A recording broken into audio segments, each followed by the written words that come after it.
In this lecture, I want to look at a rather small and some might consider minutia within the biblical text, but it really exposes a larger issue that we need to consider when we talk about historical issues within the historical books, and more broadly as well, even the Pentateuch and the prophetic books as well.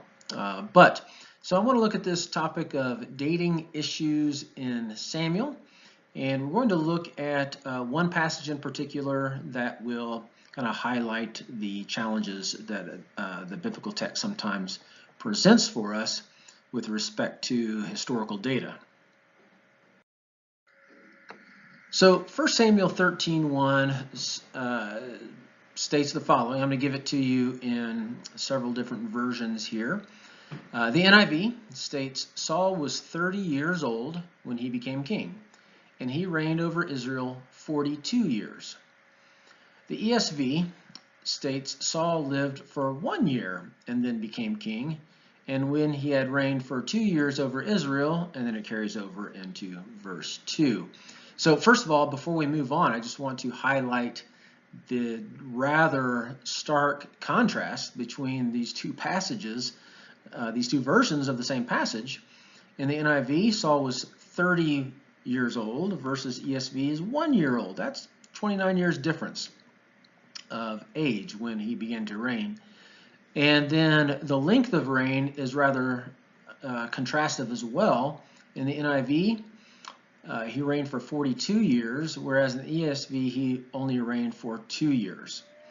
So the CEB helps out that a little bit and says that Saul was a young man, not committing to any particular year, when he became king, and he ruled Israel for 2 years. So there it follows the ESV and digresses from the NIV somewhat there. The NRSV is rather honest with us, if you want to say that. Saul was ellipses years old when he began to reign, and he reigned ellipses and 2 years over Israel. So that doesn't really help us much if we were trying to figure out Saul's reign, how old he was, and how long he reigned. If you're reading from the NRSV, you just get your own fill in the blank. I guess you can add whatever number you want there. No, there's a reason for that, and let's go ahead and look at that reason here in just a second. So that reason is found because the Masoretic text, that's what the MT stands for, that's the Hebrew text that is behind all or most of our English translations, states the following. This is a kind of a literal translation, a formal equivalent translation of the Masoretic text. Saul was the son of a year old when he began to reign, and he reigned in 2 years over Israel. Now, no, that's not a typo, but it does suggest that there is something missing there. That the Hebrew text does have the and to for how long that Saul reigned over Israel, which means that there's a missing number there. There had to have been another number prior to the and to. And the son of Saul is the son of a year old. We'll talk about that in just a little bit. In the Septuagint, which is the Greek translation, mostly a translation, there's obviously some paraphrase that goes on in there as well, but the Septuagint, that verse is altogether missing. Well, that would have been very helpful if the Septuagint had chimed in there and provided some insight, but it's not there, so it doesn't help us there. But there are some Greek manuscripts, some minor manuscripts, that say that Saul was 30 years old when he began to reign. So that gives us a little bit of the background of the textual problems surrounding Saul and his length of reign and how old he was. So let's see if we can address some of these issues by looking at the text of Samuel itself. So in 1 Samuel 13:1, where we have Saul's reign and his age when he reigns, we see that there's some challenges within the book of 1 Samuel itself with respect to how old he was. So we know for a fact that Saul had to have been more than 1 year old when he became king based on the internal evidence. He was already a man of wealth. In fact, the Hebrew states that he is a warrior, a gibor chayil. This is not a term that is just handed out frequently to people who hold a weapon, but a gibor chayil is somebody that is renowned for their military prowess. So that is not something that comes along quickly. Although I should say that there have been arguments made for that type of warrior for somebody as young as 16 years old. So it's a possibility that he was a teenager based on that terminology. However, he already stood head and shoulders above everyone else. That is not likely something that a one-year-old would be able to do. That would rather be a monstrous baby, if you will. And he already had a son. Now, I guess I should say that he had a son by chapter 14, verse 1. The chronology between chapters 13 and 14 is unclear, so there could be a significant time gap between chapter 13 and chapter 14. However, it's unlikely that we had a decade or a decade and a half or 2 decades for Saul to have had a son that is already old enough to be independent. So I guess we're talking about 2 or 3 decades time lapse between 1 Samuel 13 and 14 for him to have had a son. So possible, yes. Likely, I'd say no.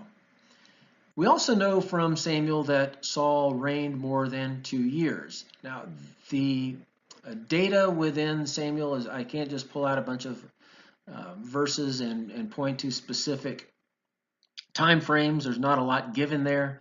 But based on the types of activities that took place, the events that transpired between chapter 13 and the end of 1 Samuel, the end of Saul's life, suggests pretty strongly that he reigned more than 2 years. And in fact, we're probably talking a good decade in there if I were to hazard a guess.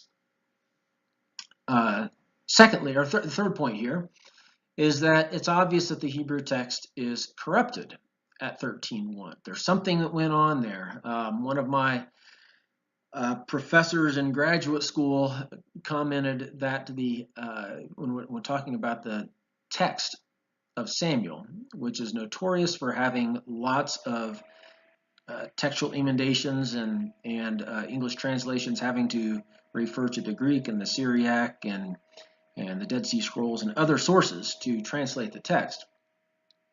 He made a comment that the cat must have sat on the manuscript, and if you know anything about cats, is once they decide to put themselves down, that's kind of where they stay put. So his comment was that for some reason the scribe had a hard time making sense of the manuscript of Samuel when copying it, and that might have been the case here with 13:1 as well. I suggest maybe the scribe had a kindergartner with crayons and decided that would be a coloring book. Anyway, I digress. So Acts 13:21 states that Saul reigned for 40 years, which fills in the gap considerably, but it's also not 42 years. Doesn't end with an and 2, which was what the Hebrew text says.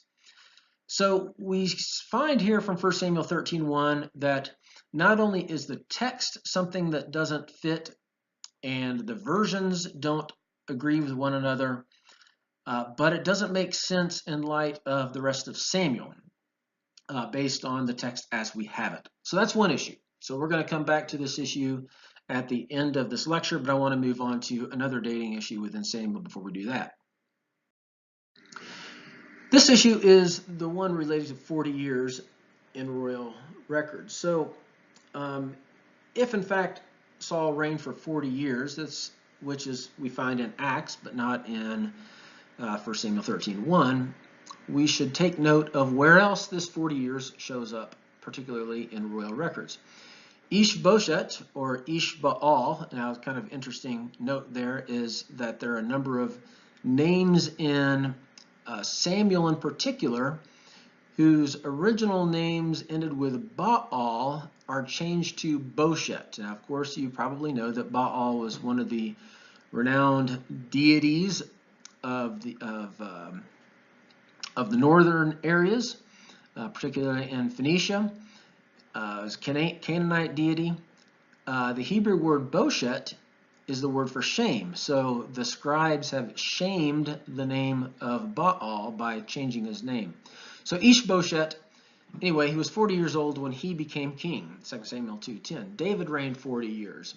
Absalom remained in exile from his father for 40 years. Solomon reigned for 40 years. All right, so we see a trend here of 40 years with respect to significant ages and reigns. But you probably have already picked up on the idea that 40 is a significant number elsewhere in biblical narratives, and some things you may have already come to your mind. For example, the wilderness wandering for 40 years, but even before that, Isaac and Esau were both 40 when they were married. Joshua was 40 when he went to spy out the land, the promised land. In the book of Judges, there's a cycle that goes on there in terms of when people cry out to the Lord because of their sin. They're being sold into the hands of foreign enemies. And so God raises up a judge. And after the judge is successful, 3 different times the land had rest for 40 years.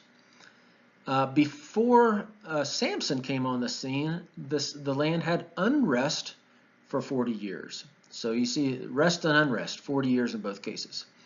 Eli judged Israel for 40 years, and in Ezekiel, a prophecy that Egypt will be desolate for 40 years. All right, so we see a theme here with the number 40. And so let me draw some conclusions based on our discussions, our short discussion on 1 Samuel 13:1.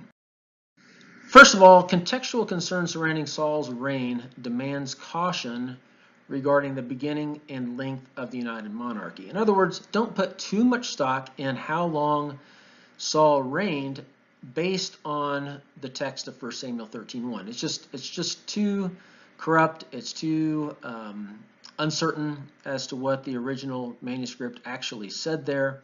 So we need to exercise caution there. Number 2, the number 40 is a generic number of completeness in the Old Testament. So if you look at the different places, particularly how long the land had rest in Judges, how long the Israelites wandered in the wilderness, how long kings reigned, this number is a generic number that seems to indicate that whatever the event happened for 40 years happened to its completeness. It happened to its full. In other words, a king who reigned 40 years had a good, long, successful reign. The wanderings in the wilderness means that they wandered for the entirety of a generation. So perhaps we shouldn't press these numbers too firmly there. Number 3, round numbers in the Old Testament should be interpreted in caution. That follows number 2 there. So when we see round numbers broadly, not just the number 40, but we see round numbers broadly like 70, 400, 40, 490, those types of numbers, it doesn't necessarily mean that these are literary terms. It doesn't necessarily mean that we shouldn't take them as true numbers, but we should have some pause when we encounter them and ask if there is something else behind this number that we should be taking it as a figurative number rather than a literal number. So exercise caution when we see those round numbers. Finally, number 4, a biblical chronology, that is using the numbers that are found in the Bible, kings' reigns, judges' length of reigns, how long people live, that sort of thing.